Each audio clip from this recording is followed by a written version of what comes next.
My name is Basil Daher, and I'm a research scientist at Texas A&M University, and I'm co-chair of the Zero Hunger Pathways project. I co-chair this project together with Alicia Powers from the Hunger Solutions Initiative at Auburn University, and Asma Latif from the SDG2 Advocacy Hub and Bread for the World. Lauren, if we can move to the next slide. We co-chair this project with tremendous support from Caroline Fox, the head of SDSN USA, who is currently on maternity leave, so she unfortunately wouldn't be able to join us today. Next, Lauren. We have an exciting agenda for today with an exciting group of speakers whom I will introduce shortly. We'll start by introducing the project and its objectives and what we do, especially for those of you who are joining us for the first time. We will hear from our speakers on the different topics that we will focus on today, including tools and models, evaluation metrics, focusing on stakeholder engagement and trade-off dialogue, as well as science policy communication. After that, our speakers will be leading the different different breakout sessions and moderating those for the first breakout session. We'll then break and do another breakout session, and we'll be sharing more details about both sessions shortly, and we'll try our best, and we'll plan to wrap up by 6 o'clock this evening. Next, Lauren. I'd like to start with a bit of background that motivated the focus of the Zero Hunger Pathways project, especially for those of you, again, who are joining us for the first time. So millions of American families have long faced hunger in the US, and according to a USDA survey, nearly 38 million people, representing around 11% of households, were food insecure before COVID-19 health crisis. This included 1 in 6 children, and this is in the richest country on earth. And in the past year, we all saw how this reality has been exacerbated because of COVID, leaving more than 50 million people food insecure in 2020. In addition to those high levels of food insecurity, this historic pandemic has really revealed also major disparities in food access and underlying diet-related health issues, which also need to be addressed. We noticed during this pandemic that households with children, female-headed households, and African Americans and Latinos faced much higher rates of food insecurity. And when we talk about hunger and malnutrition, we need to be aware of some of the key consequences, including poor physical and mental health, poor education outcomes, premature mortality rates, reduced income and productivity, and the impact that has on human development and the development of our societies and economies as a whole. Poor nutrition as a result of food insecurity and poverty is also linked to higher prevalence of diet-related illnesses, including diabetes, heart diseases, as well as other non-communicable diseases. Next slide, Lauren. So one of the main challenges that we face today is that our current approaches to addressing hunger place a premium on access to sufficient calories with little to no attention on the quality of nutrients that are available, accessible, and utilized by low-income households. So we find that these approaches often emphasize food assistance, but do not necessarily address the underlying root causes of hunger. So in order for us to achieve the zero hunger goal of the Sustainable Development Goals by 2030, we need actionable, scalable, and innovative solutions, because business as usual will only return us to pre-pandemic rates of food insecurity, which were too high to start with. Next slide. So here I'd like to show this figure of SDG2, the Zero Hunger Sustainable Development Goals, and how it's interconnected with all of the other 16 goals. So it's very important that as we work towards addressing this goal and towards achieving and implementing this goal, that we have the systems view of the interconnections that exist between addressing zero hunger and all other goals. And the cascading effects of today's historic global pandemic is a very bold demonstration of the need for research that innovates at the interface of multiple disciplines, while ensuring that we also ensure the active participation of all stakeholders from governmental, industry, private and public sectors, as well as civil society that are connected with all of these different goals. So a lot of research and studies have been developed in this space. So investing the time and effort to communicate the science in support of evidence-based policymaking will be critical for improving our preparedness to respond adequately and rapidly to the complex interconnected challenges facing our society, including hunger. Next slide. So President Biden's Building Back Better agenda includes making progress on hunger and offers an opportunity to adopt new approaches, fresh new approaches that address intersectional issues that currently contribute to such high rates of food insecurity. Ending hunger, as we saw in the previous diagram, does require a multi-sectoral approach, multidisciplinary approach, one that includes a broad systems view of interconnections between food, health, education, historic inequities, employment, and social protection. And here I'd like to highlight the role of universities that play a big role in developing the research and the evidence required to support policy making, as well as the importance of community and policymaker engagement and partnerships that are needed to accelerate our progress towards zero hunger. So the Zero Hunger Pathways project developed out of a desire among the SDSN USA network members and partners to connect research and science with policy toward ending hunger in the US. So this is kind of in a nutshell the motivation and the goal of this project. Next slide. So the Zero Hunger Pathways project focuses on taking this systems approach to ending hunger in the US while aligning with the United Nations Sustainable Development Goals with a focus on SDG 2, dedicated to ending hunger by 2030. Throughout a consensus-driven process, the working group on this project has identified 4 foundational areas that we call values as well. Areas of focus that characterize the pathways we want to explore. We are interested in exploring pathways that are equitable, resilient, sustainable, and healthy and nutritious for all.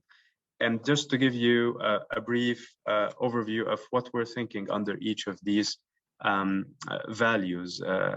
So when it comes to equity, we're interested in looking at addressing the root causes of hunger, looking at poverty, systemic discrimination, housing insecurity, and its effect and link to hunger, dismantling systemic and historic racial and gender disparities, ending wealth and income gaps, economic inequalities, ensuring that we provide decent, fair, and safe jobs for people who are working in the food system, and ensuring a living wage for all.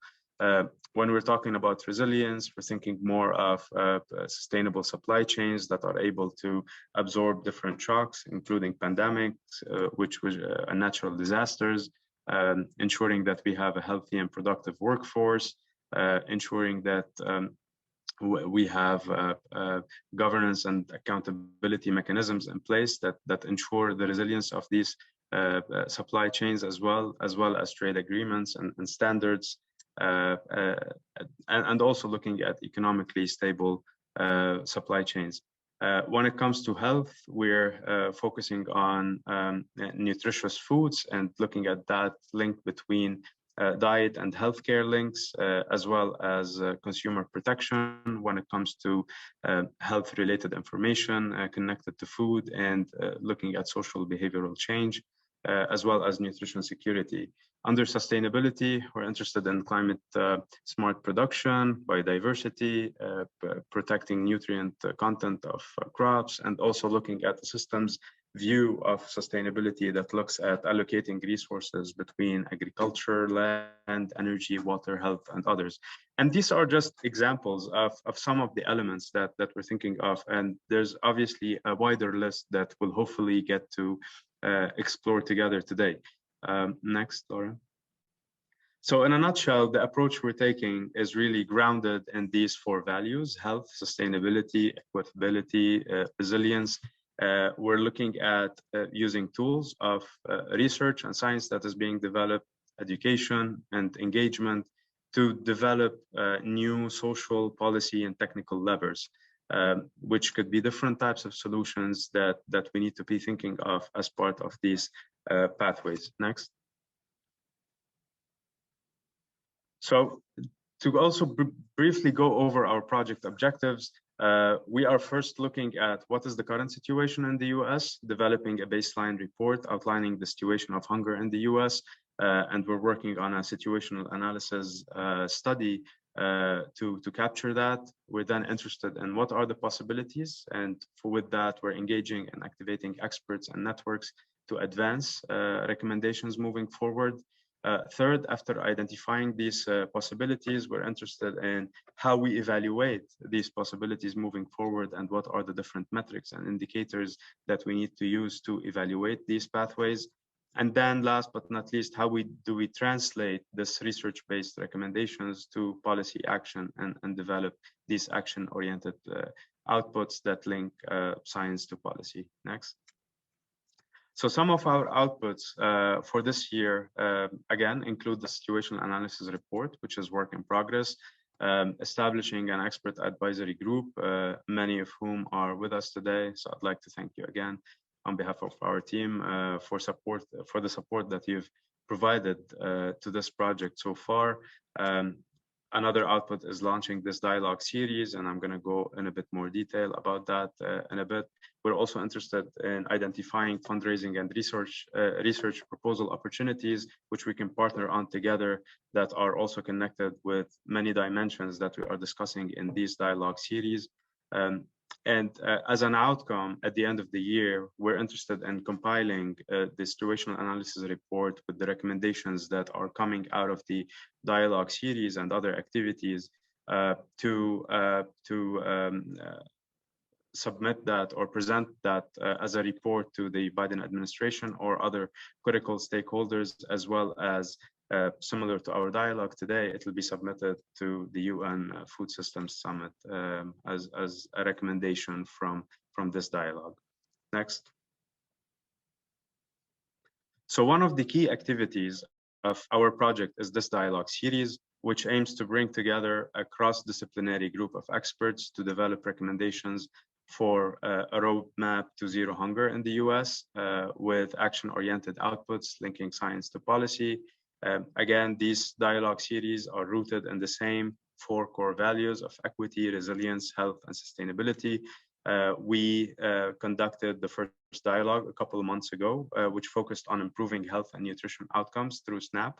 And then following that, we shared the draft of the situational analysis report and received feedback from participants on different sections of this report. And as we start thinking of possible pathways towards zero hunger in the US and thinking of possible short and long-term recommendations to address the root causes of hunger, our session today will be dedicated to trade-offs evaluation and science and policy communication. Next slide. So our session today will be split into four key topics: tools and models, evaluation metrics, stakeholder engagement and trade-off dialogue, and science policy communication. So first, we want to ask, are we developing the right tools and models to evaluate these pathways forward? Do these tools and models capture this complexity that we're talking about, that connects different pathways and different scenarios to address hunger with other systems? So we will be addressing that. Second, are we collecting the right data? Are we evaluating these scenarios with the right set of metrics that reflect these scenarios and different pathways forward? As we develop these models and evaluate these scenarios, how are we engaging stakeholders in the co-creation of these scenarios and in evaluating them and using the outcomes of these tools as a catalyst for a trade-off dialogue that could happen between different stakeholders that could have different interests and different preferences. And last but not least, how can we use this evidence-based research and develop pathways to communicate those to policymakers in order to make a change as we move forward. Next. So here, it gives me great pleasure to introduce our speakers and breakout moderators for today.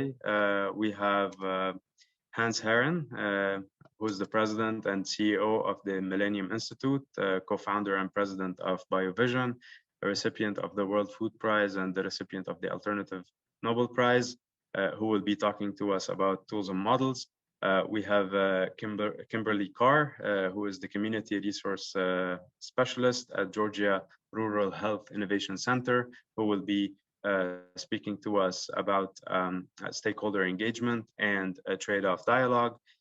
We also have Michael Shank, who is the Communications Director for the Carbon Neutral Cities Alliance and the Urban Sustainability Directors Network, as well as professor at NYU's Center for Global Affairs, who will be talking about science policy communication. I will be talking about the evaluation metrics. So now each of our speakers will be giving a 3-minute presentation, brief pitch to set the tone of each of the breakout rooms. They will be moderating in the following segment. And with that, I'll hand it over to Hans to give us a brief overview on the tools and models with a focus on importance of systems thinking and the role tools could play in supporting evidence-based decision-making. Hans, the floor is yours. Thank you, Basil. Since we have only 3 minutes for something like as complicated and complex as system models, I decided to pass on the word to my colleague, senior modeler at the Millennium Institute, who actually does these models, has experience in many countries doing this modeling. So I would probably talk a little bit more about some of the issues later on when we have more time, but I think just for the sake of time, I'll pass on to Steve Arkwright, our senior modeler, who has prepared 3 slides to explain to you a little bit, sort of what we do and how we work with the system models. So Steve, go ahead. Yes, well, systems thinking and modeling is integral to everything we do at the Millennium Institute. We develop our models with a methodology called system dynamics. And the core aspect of system dynamics is feedback, reinforcing and balancing feedback loops. What you see in front of you is some of the key feedback loops that are in our Sustainable Development Goal model that involve SDG 2. Now, this model is focused on developing countries, but the principles of feedback and system dynamics certainly apply to the US or any other country for that matter. I'd like to show you one of the feedback loops in this cluster right here. Now, the intervention is training and sustainable farming methods. We assume that farmers will pick up this practice, some of them, after a time lag. Soil organic matter ecosystem surfaces will be bolstered, giving a boost to productivity.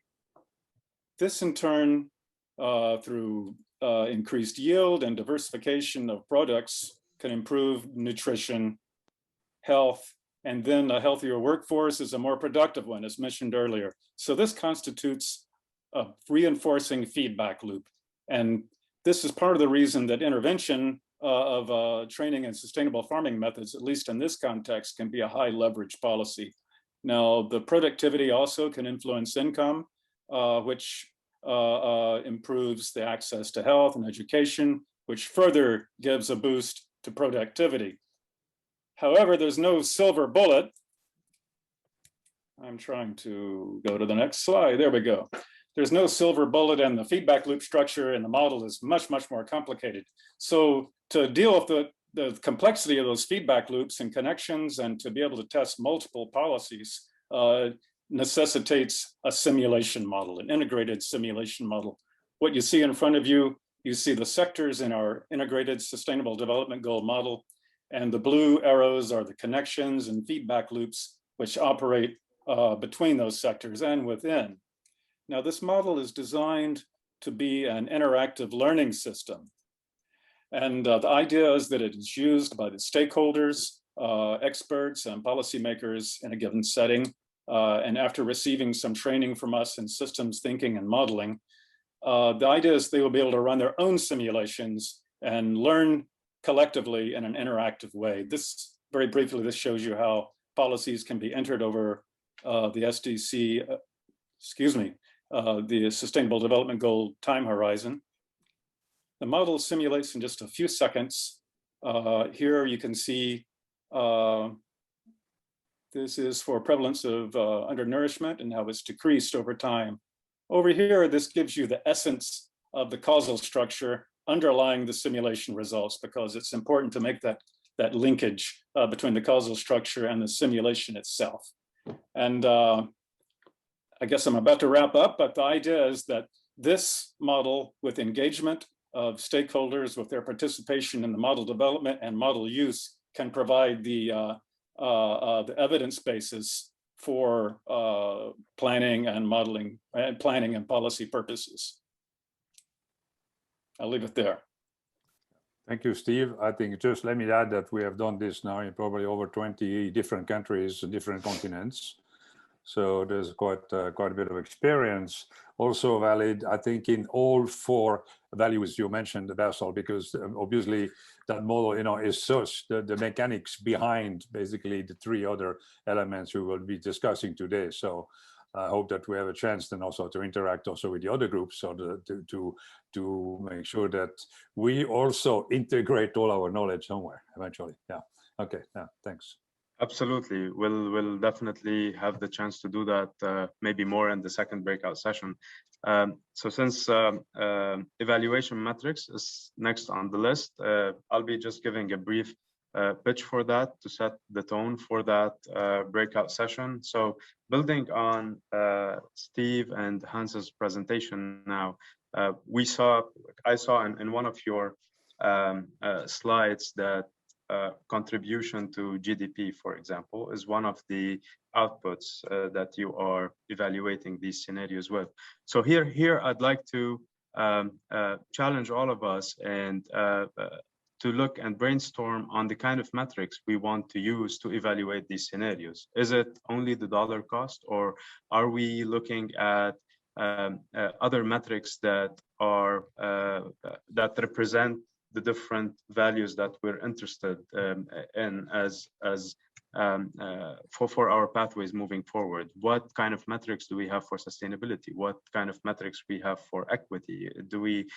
Are we measuring the right things now? Do we have that data? And how do we need to work with those who are developing the tools and models to make sure that that kind of evaluation is integrated in those solutions? So as we develop this menu of options of different policy incentives, different technical interventions, different social behavioral interventions that we can work on, what are the how are we evaluating those? Is it only, again, return on investment of the investment we're putting to implement the scenario, and what is our timeline that we're looking at? Also, are we looking at impact on health outcomes, for example, and how does that translate into contribution to our GDP? Or are we looking at other equity related indicators as well? So I'm looking forward to moderating this breakout room on evaluation metrics to kind of have a more of a breakout session on the kind of metrics that we need to be incorporating under each of the sustainability, health, equitability, and resilience values. So this is for the second breakout room. And now I'd like to introduce Kimberly Carr, again, who is the Community Resource Specialist at the Georgia Rural Health Innovation Center. And Kimberly will be talking to us, focusing on the importance of engaging diverse groups of stakeholders in the process of developing zero hunger pathways forward, while being mindful of the differences and priorities and preferences across the different stakeholder groups. So Kimberly, the floor is yours. Thank you so much. This is such an exciting topic. So engaging diverse stakeholders in developing a zero hunger pathway is very critical. As we see on the call today, we have a host of stakeholders that in some way, fashion, shape, or form shape different trade-offs when it comes to developing a zero hunger pathway. We have trade-offs for our academic stakeholders driving and challenging the field and academic discipline on how to best curate an equitable food system and eliminate hunger through better measurement tools, as Basil has said, and metrics, while also keeping in mind that while we have these metrics and standards and other objective strategies that are being developing, in the interim, in the time that we're waiting, people are still hungry and they are still experiencing hunger. We have trade-offs with our policymakers who are actively doing the work on assessing how to create or improve policies that bolster resiliency across various sectors and communities and supply chains, while keeping in mind of the time that's passing to pass these legislators. You guessed it, people are still hungry.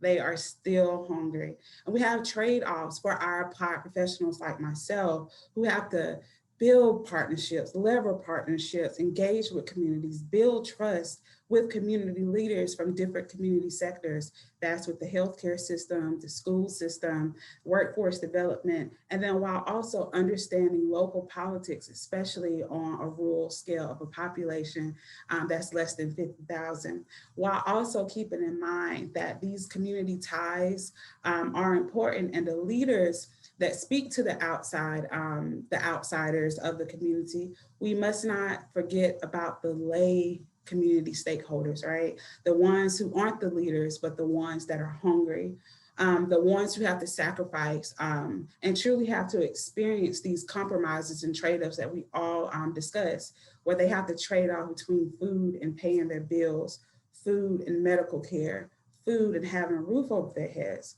Those are the ones that need the actionable solutions that that are needed in this present moment.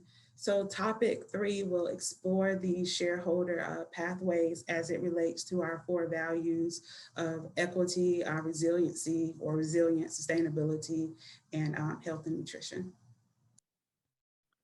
Thank you very much, Kimberly. Also very important as we develop these tools, how we engage stakeholders and have that trade-off dialogue. Last but not least, I'd like to introduce Michael Shank, who will focus on the importance of bridging science and policy and looking at the power of evidence-based decision-making and evaluating the trade-offs we're talking about. The floor is yours, Michael. Excellent. Hey, everyone.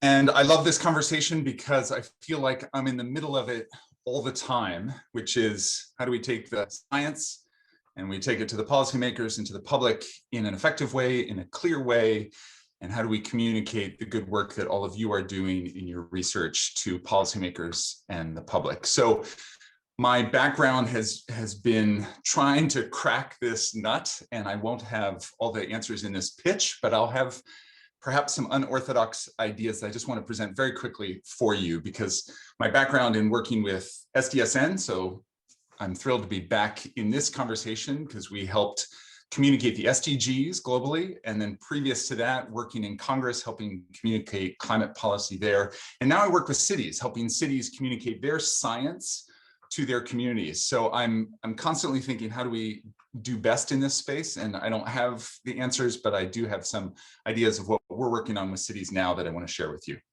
So it may feel like you're shouting into the void when you're taking your good science, your good research, your good evidence to policymakers and they don't listen, or to the public and they don't listen. So I want to recognize this frustration because it's real.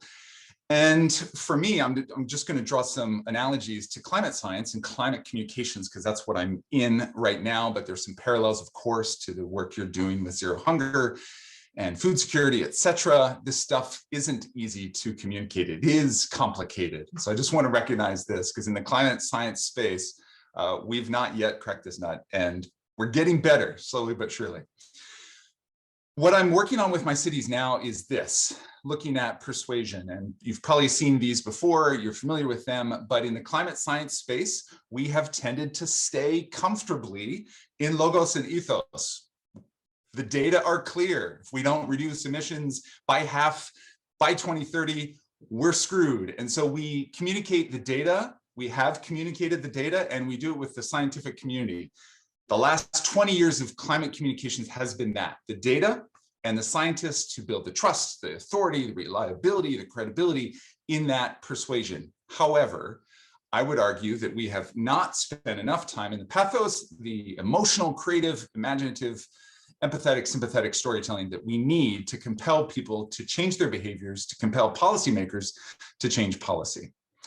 And so slowly but surely, and I'm certainly pushing our cities to do this, Congress to do this, subnational actors to do this, and certainly the UN around the SDGs to do this, but to use values-based communications, to motivate people that way, to use creative methods, and to use visuals. Show visuals impacts whenever possible. Some of you have seen this coming out of Stanford, but I take this to my cities all the time. How do we motivate people around economics, health, quality of life, id, ego, not necessarily kind of moral, ethical underpinnings, which have characterized a lot of climate communications in the past? How do we make it easy for people to change their behavior, whether it's policy or the public? And then that facilitator, that spark, that signal, that's the communications work that I care so much about, and where I'll take at least some of the conversation in the breakout. So we know from TED Talks, in terms of successful TED Talks, that this is the balance. These are the percentages we want. If you remember my point about climate communications, we have overwhelmed the logos and the ethos. We have not done this 65% pathos, and that's where I want to take climate communications going forward. So they're really building stories emotionally, creatively, imaginatively, and that's how we move people. And we know it's impactful.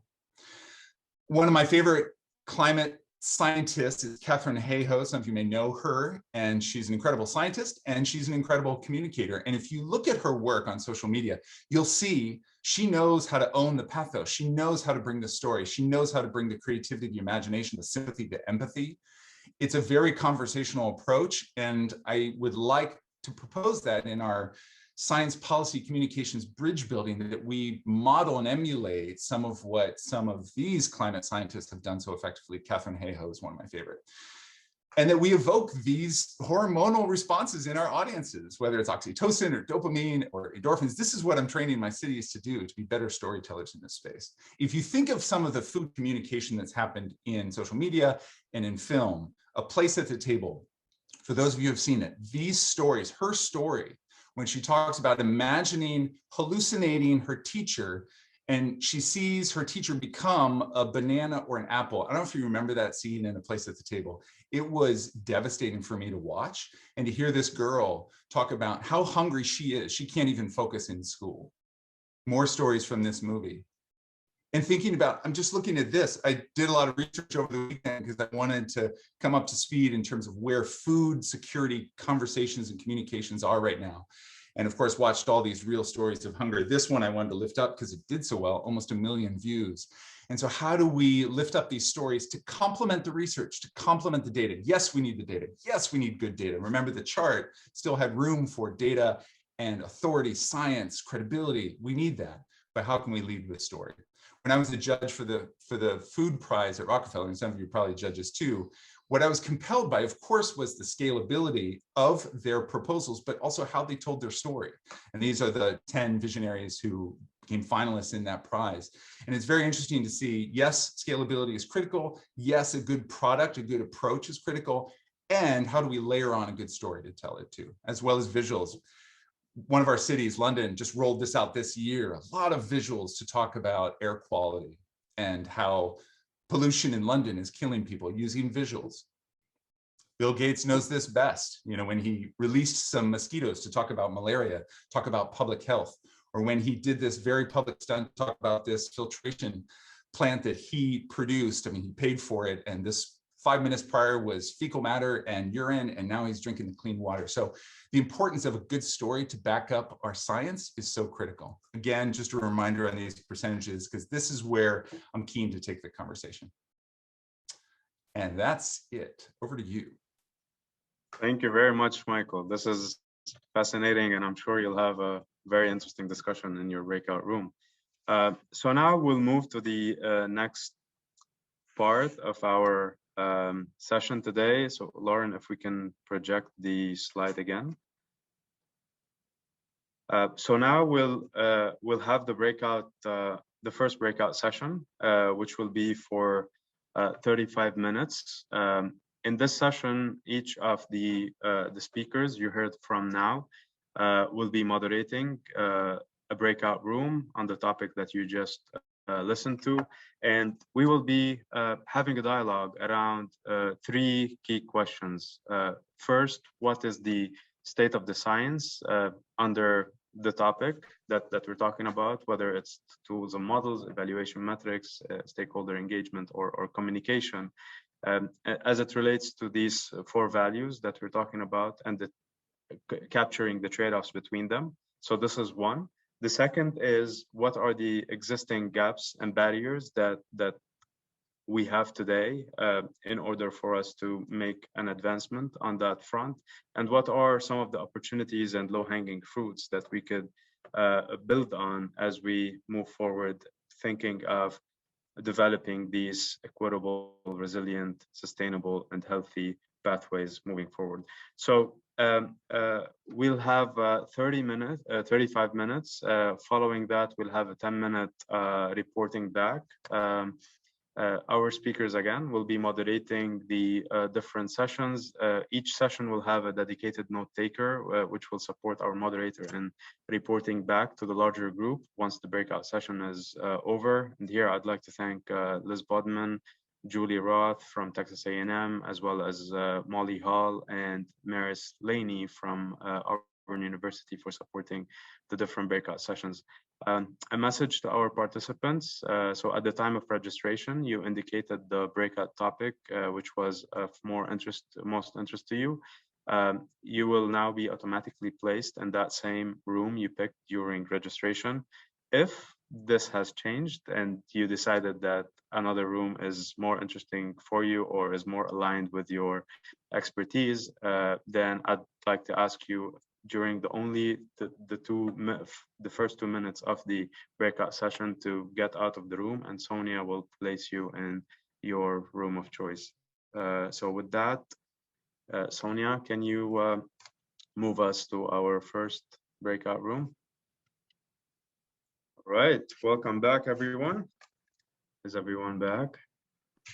I hope you all had good discussions during your breakout rooms. We'll start hearing from Hans first. Hans or Steve? Hans. I'm back. Yeah, I got access to the notes. They're just on the other screen, so that's why I'm looking the other way here because on the bigger screen. So sorry. Yeah. All right. So what we have discussed is again, as the question. The first question was about the state of the art in modeling. And yeah, I think we have models of all sorts. Many organizations have developed system models to deal also with food. And actually, lately, in particular, because of food crisis, COVID, I think a lot more has been coming out because of the issue of the collapse of the global food system, or at least certainly the fact that it didn't really respond to the needs in a crisis situation. So there's been a lot of questioning of the food system, and that's where models like the IASA, for example, have come up with models. We have our model, and others have been working on this. So there's also this sort of system thinking, which is still not has not penetrated the decision-making folks, and also in many international institution agencies where still old model, I mean, not necessarily bad, like the general equilibrium model, there's still something which is going on. And rather than to look maybe in a more systemic way at issues and finding solutions, and again, doing more evidence-based decision making or policy decision making. So there's a big gap there between, I think, the available tool and their utilization. So I know we haven't discussed how this can be fixed. And the mention about the GDP, yeah, actually the model, at least ours, the ISDG, basically looks at all the indicators which are in the SDG framework. So GDP is just one of the many we're looking at, but certainly one which has been considered. We have also the Human Development Index, which is there. We also could look at the ecological footprint, which is also integral part of the model. Which gives an idea of the sustainability issues. And earlier, we have also dealt with the happiness index, which is something which has been discussed again in the framework of Bhutan, actually. Keeps coming back in different meetings here and there. One of the other issue which you need to be addressed is equity. I think we can talk about the production side, but and issues of hunger. But I think unless equity and economic systems are being looked at in more details, we won't make much progress. And again, I think the models would allow to look into this. Looking further about what are the existing gaps and barriers. So again, I know we understand that the GDP is not the best way of measuring or the best indicators to look at most of the issues which deal with zero hunger, malnutrition, in particular because we have to consider many factors such as distribution, where people live, education, social status, and others. Which are very important. And it depends where we're looking at. Is it the US? Is it the rest of the world? Or the developing countries versus the developing countries? And clearly the situation will be quite different if we were to look at this hunger issues in the US versus almost any other place, as well as how, what kind of policies would address change. And again, here in the US, where we have a tremendous, heavy, complex subsidy system, which quite often is at the basis of a lot of the problems, would have to be looked at. And again, these are like sacred cows almost everywhere where you have subsidies. And if you talk about these, you'll see very quickly a tremendous pushback. All right. Something we have to look at. So that's about, as far as we went, I think, with our discussion. But if Steve or Gordon or anybody else, Molly would add something I forgot, please do so. Hans just mentioned of, Gordon brought up a point about, I guess, modeling flexibility and the importance of going to the decision makers, policy experts, stakeholders, to let these people and through participatory methods guide the development of the model and how it's going to be used and the policies that will be investigated. Thank you. Thank you very much, Hans and Steve, for sharing your reflections from your session. Again, this is a dialogue series, and with dialogue, we bring together different perspectives and which might not always be aligned or in agreement. And that's what we had in our session, and the evaluation and metrics session, where we had the differences in perspectives on the way we would like to approach metrics and the way we evaluate these scenarios that we're talking about. Some voices in the room talked about looking at providing food assistance and money as a solution to food insecurity, while others did want to look at this at a more systems level and its interconnections with other health-related systems and other equity considerations as well.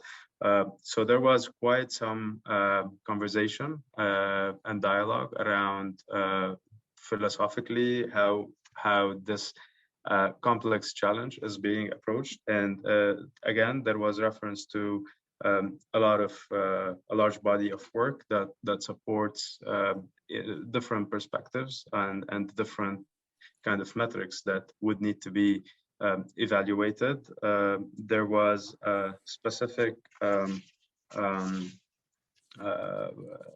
focus on looking at heterogeneity of the issues across different scales and across different regions in the US, the differences in the context between rural and urban, as well as different lessons learned we can build on from international experiences.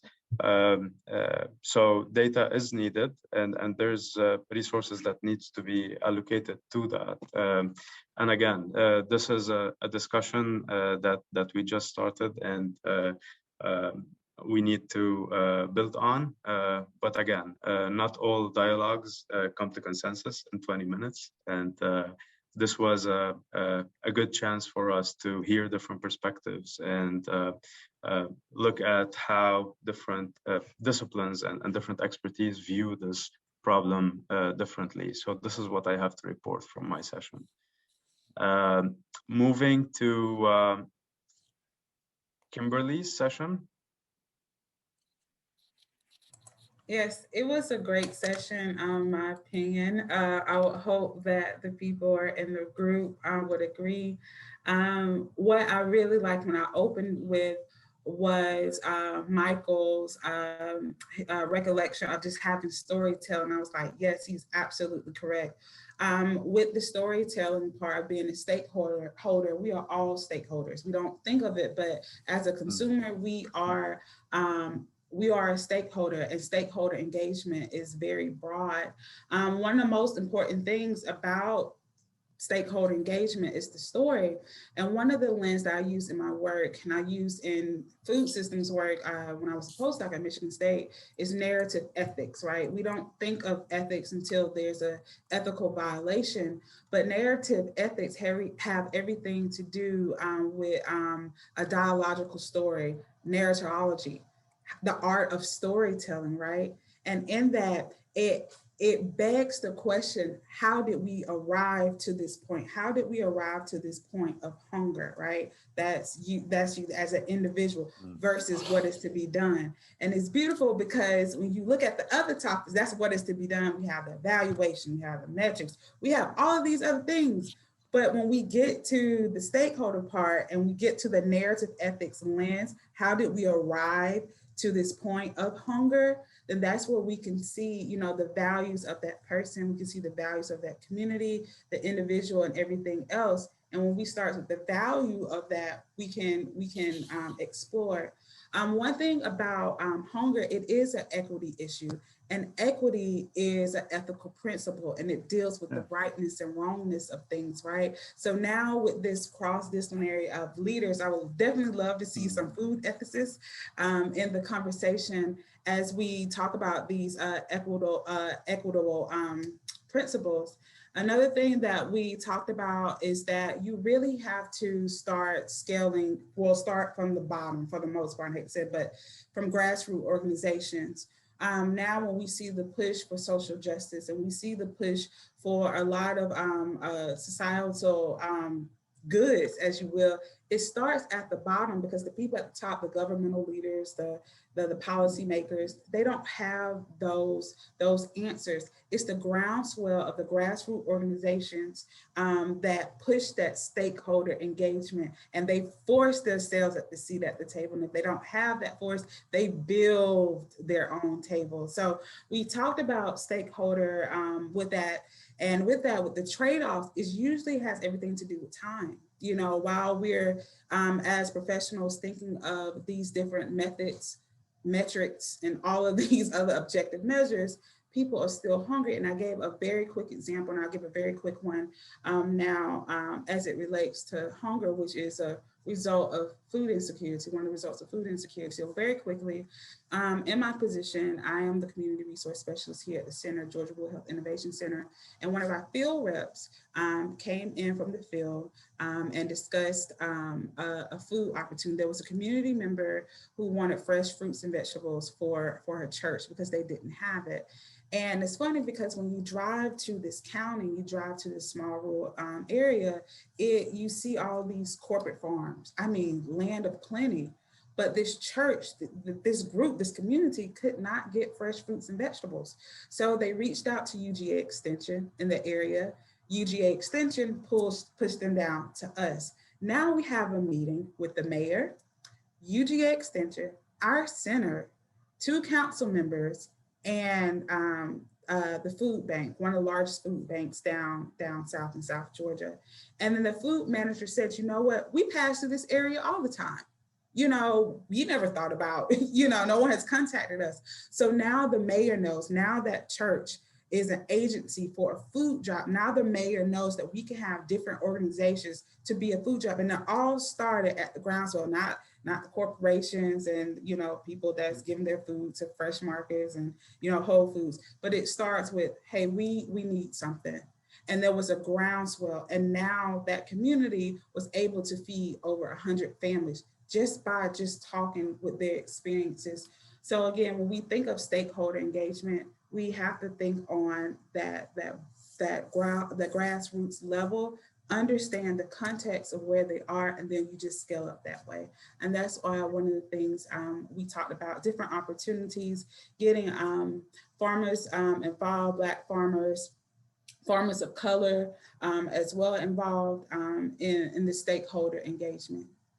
Thank you very much, Kimberly. Fascinating insights, and sounds like you had a great discussion in your breakout room. Thank you very much for facilitating that. Michael?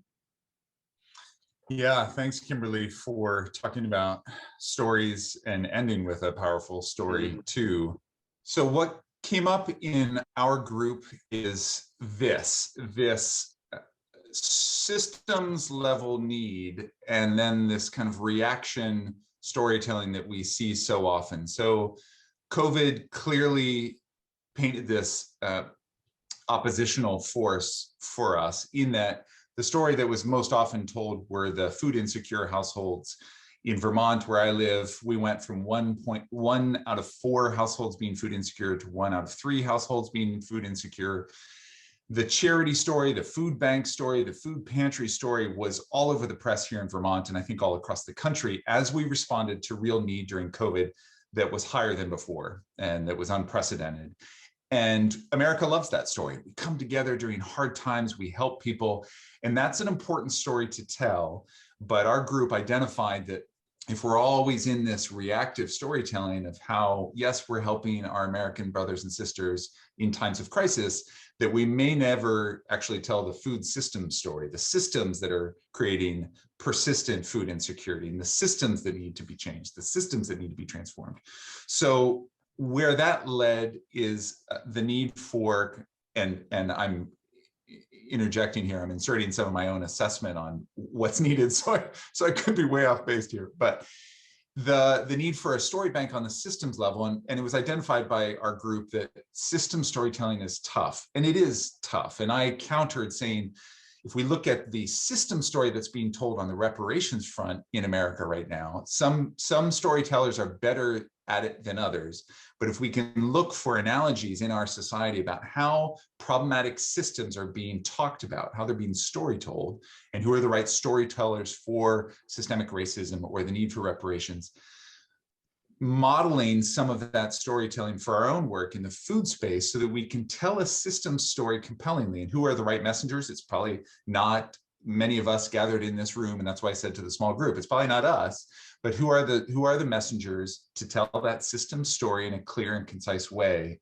And how do we build that story bank of system stories that can be told, and the right storytellers to tell them?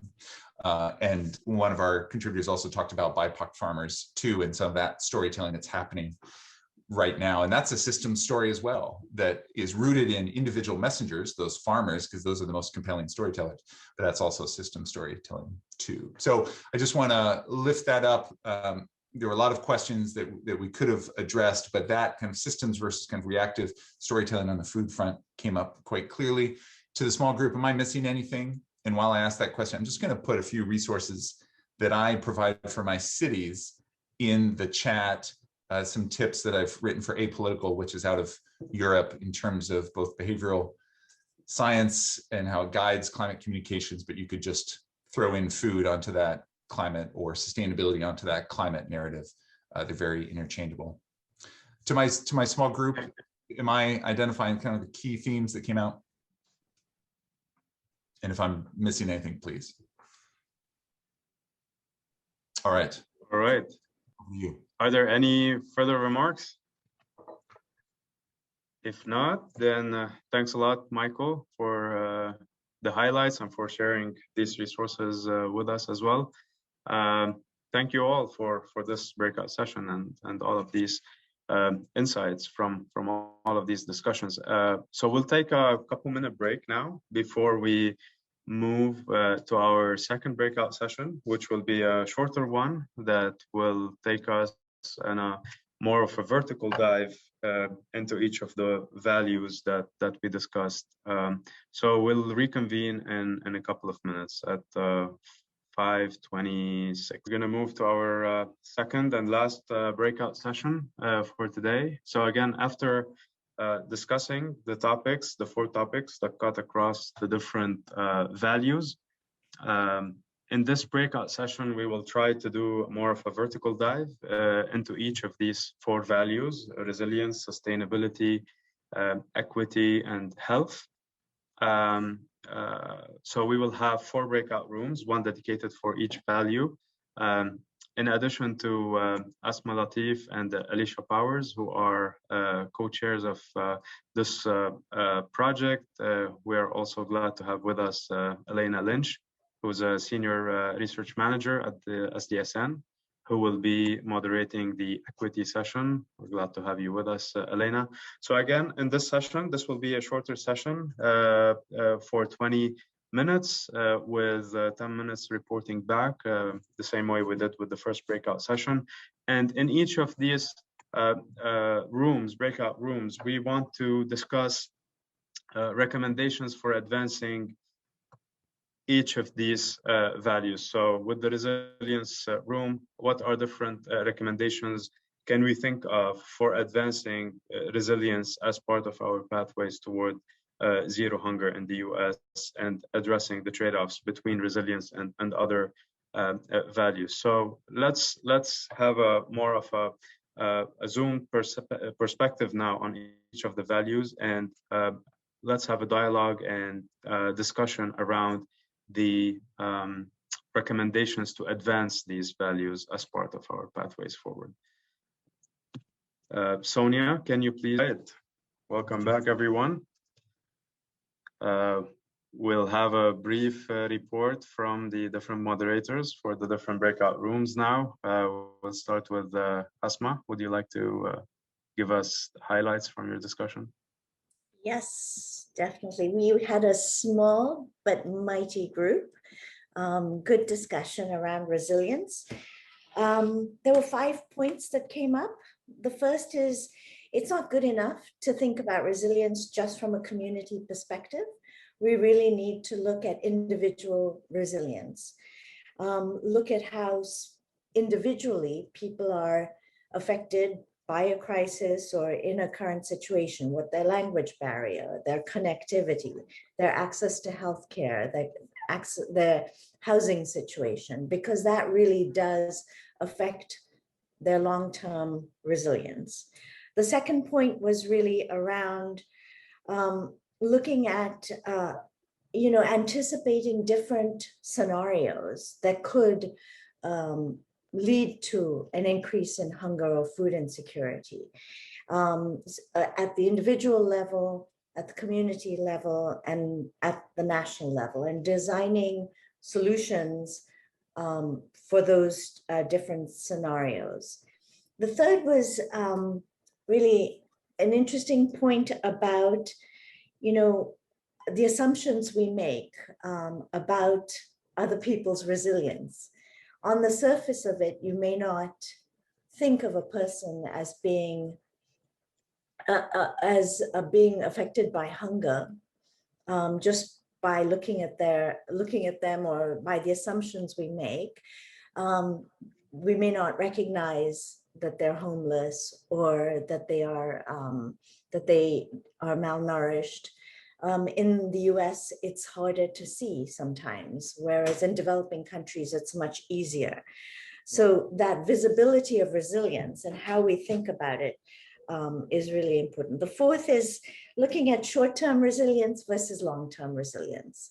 You know, what do we need to get people back to a somewhat normal situation?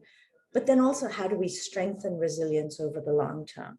And the fifth and final point is related. It's getting back to normal pre-pandemic resilience for people who were already food insecure is not good enough. We really need to think about, and the pandemic may have set them back quite considerably. So, you know, what are the solutions that that address those underlying issues, and how do we build resilience in that way? So I'll stop there. Really great discussion, and really enjoyed the conversation. Thank you very much, Asma. Alicia, would you like to share with us your highlights from the health discussion? Sure. Similar to Asma, we had a small but mighty group. So those of you that were participating, feel free to jump in if I do not reflect our discussion as accurately as needed. We focused a lot on how other systems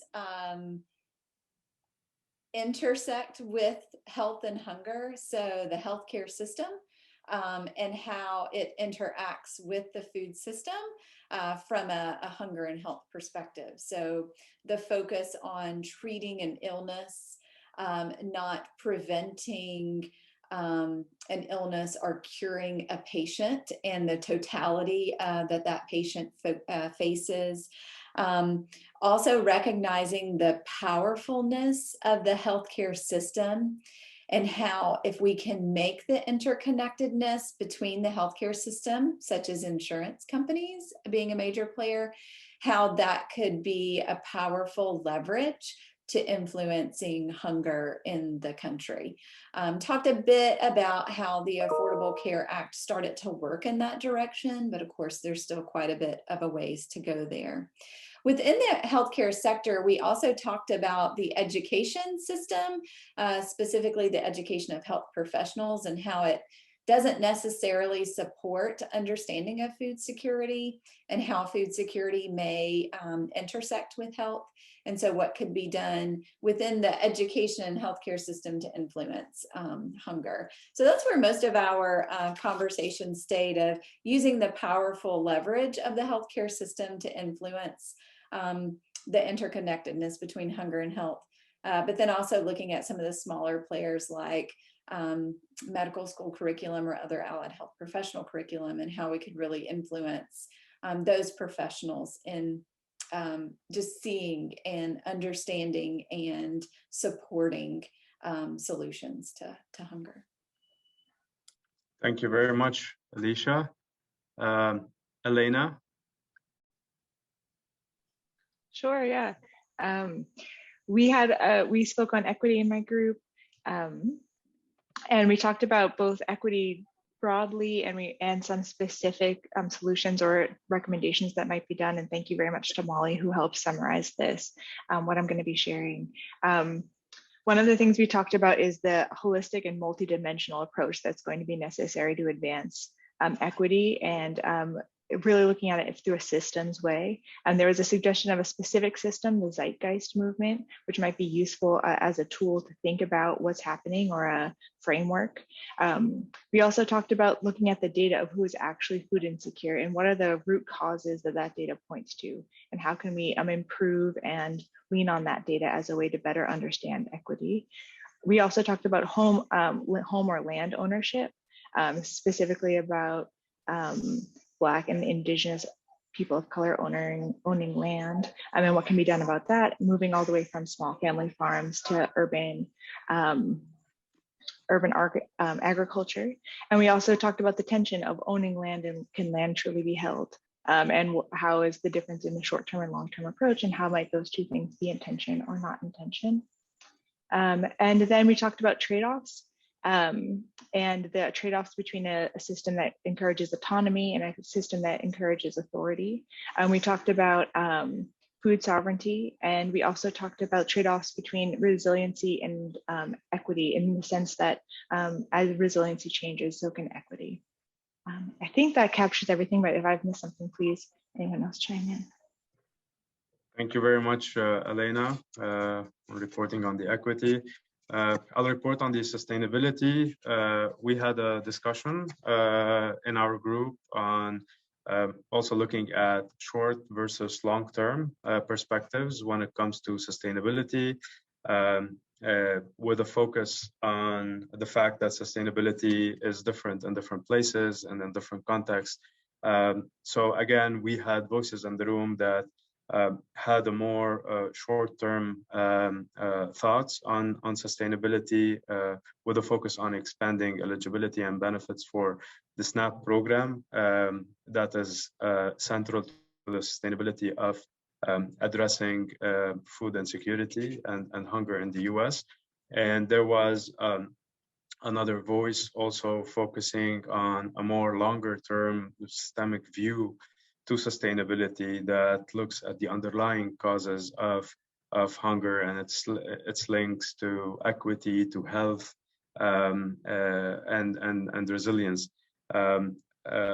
There was a discussion on the real cost of cheap food and its connection to health outcomes to our society, and comparing that with different alternatives that we could have by looking at having a fresh look at our agricultural and economic system. There was also mention for food waste and addressing that big challenge of food waste, especially in the US, and the opportunities to address hunger that could be obtained by addressing this challenge as well. There was also some discussion on the potential of urban agriculture and decentralized food systems and the sustainability of such model and the resilience of such model in face of different shocks, and looking at a more longer term view of environmental sustainability as well. So this is from the sustainability group. Let me know if others in the room would like to add anything that I might have missed. If not, then this brings us to the end of our session today. Again, I'd like to thank all of our note takers who have been taking notes throughout this session and the different breakout rooms. We will be collecting these notes and using them as an input to the recommendations that will be reporting and sending from this session to the UN Food Systems Summit. I'd like to thank our speakers for sharing with us their experiences and on the different topics that we discussed today. And thanks to all of our participants as well for engaging in the different discussions. So with that, we're ending exactly on time. Thank you all for your time, and look forward to seeing you in future dialogues.